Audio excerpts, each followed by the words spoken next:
नमस्कार, मैं अर्चना गुप्ता आप सभी का न्यूज वन इंडिया में बहुत स्वागत करती हूं। आज से न्यूज वन इंडिया पर हमारा खास शो शुरू होने वाला है। इस खास प्रोग्राम में हम आपको प्रदेश की हर एक बड़ी खबर से रूबरू कराएंगे और इस प्रोग्राम की खासियत ये होगी कि हमारे प्रदेश के हर जिले के रिपोर्टर हमारे साथ जुड़ेंगे, जो आपको उस जिले से संबंधित बड़ी खबर की जमीनी हकीकत बताएंगे, जमीनी जानकारी देंगे और बताएंगे कि उस जिले में क्या चल रहा है, क्या है उस जिले की बड़ी खबर। आज से हर रोज शाम 4:30 बजे सिर्फ न्यूज वन इंडिया पर आप देखेंगे रिपोर्टर लाइव, और इसमें प्रदेश की बड़ी खबरों के साथ हम अपने प्रोग्राम की शुरुआत करेंगे और आपको बताएंगे कि आखिरकार उत्तर प्रदेश की क्या है आज की बड़ी खबरें और क्या है उसकी जमीनी हकीकत। तो आज से इस प्रोग्राम की हम शुरुआत करते हैं और आज हम आपको बताएंगे कि आज प्रदेश की क्या 4 बड़ी खबरें सामने आई हैं और क्या है उसकी हकीकत। सबसे पहले बात करेंगे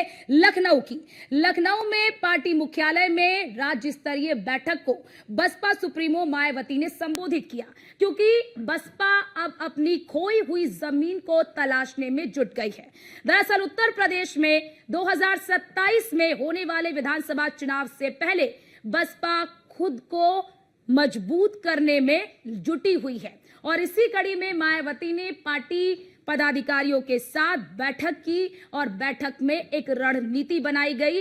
कि इस रणनीति के साथ कैसे हमें आगे बढ़ना है, कैसे हमें हर वर्ग को साथ लेकर चलना है, चाहे उसमें पिछड़ा वर्ग हो, चाहे उसमें दलित हो, चाहे उसमें तमाम समाज के अन्य वर्ग हो, किस तरह से सभी को साथ लेकर चलना है और कैसे साल 2027 में होने वाले विधानसभा चुनाव में बसपा की उपस्थिति मजबूती से दर्ज करानी है। इसको लेकर पार्टी कार्यालय में बैठक की गई और इस बैठक को संबोधित किया बसपा सुप्रीमो मायावती ने। बैठक की तस्वीर आपको दिखा रहे हैं, ये बैठक की तस्वीर। मायावती ने कांग्रेस बीजेपी को आड़े हाथों भी लिया। इस बैठक को उन्होंने संबोधित किया और बीजेपी और कांग्रेस पर निशाना साधते हुए भी नजर आई। कई बार आप देखते हैं कि जब भी बसपा सुप्रीमो मायावती किसी भी कार्यक्रम को संबोधित करती हैं, किसी भी बैठक को संबोधित करती हैं, चाहे वो प्रेस कॉन्फ्रेंस भी करती हैं, तो उसमें वो कांग्रेस और बीजेपी को आड़े हाथों लेते हुए नजर आती हैं।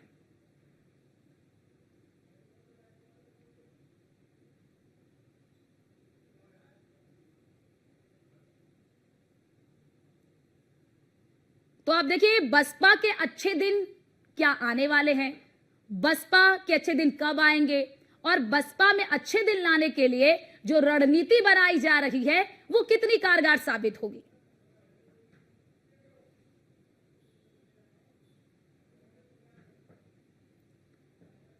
तो देखिए मायावती तमाम पार्टियों पर आरोप भी लगाती हैं कि दलित को, जो वंचित वर्ग हैं, केवल उनको वोट बैंक के लिए इस्तेमाल करती हैं। तमाम राजनीतिक पार्टियां, वो कांग्रेस पर भी हमलावर नजर आती हैं, बीजेपी पर भी हमलावर नजर आती है और कहती हैं कि अगर वंचित समाज का कोई हितैषी है तो वो केवल और केवल बीएसपी।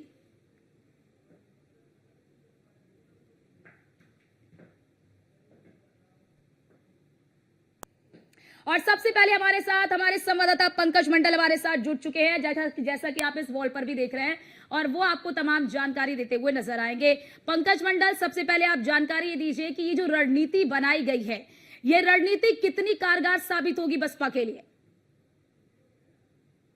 के उस उच्च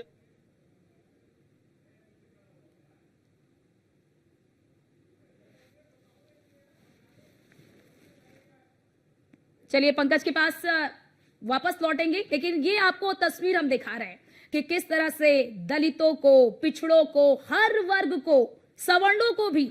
कैसे जोड़कर मायावती अब एक अलग रणनीति बना रही है कि सबको साथ लेकर कैसे आगे बढ़ना है। खास तौर से क्योंकि देखिए दलित वोट बैंक हमेशा से ही बसपा का कोर वोट बैंक माना जाता है, लेकिन बीते चुनाव के जब आप परिणाम देखेंगे, आप लोकसभा का ही चुनाव का परिणाम उठाकर देख लीजिए, बसपा की क्या स्थिति सामने आई। अब ऐसा लग रहा है कि बसपा का उसका जो कोर वोट बैंक है, वो कोर वोट बैंक भी उसका उससे अलग हो रहा है, उसमें भी सेंधमारी हो रही है और यही वजह है कि अपने वोट बैंक को बचाने के लिए और दूसरे वोट बैंक में सेंधमारी के लिए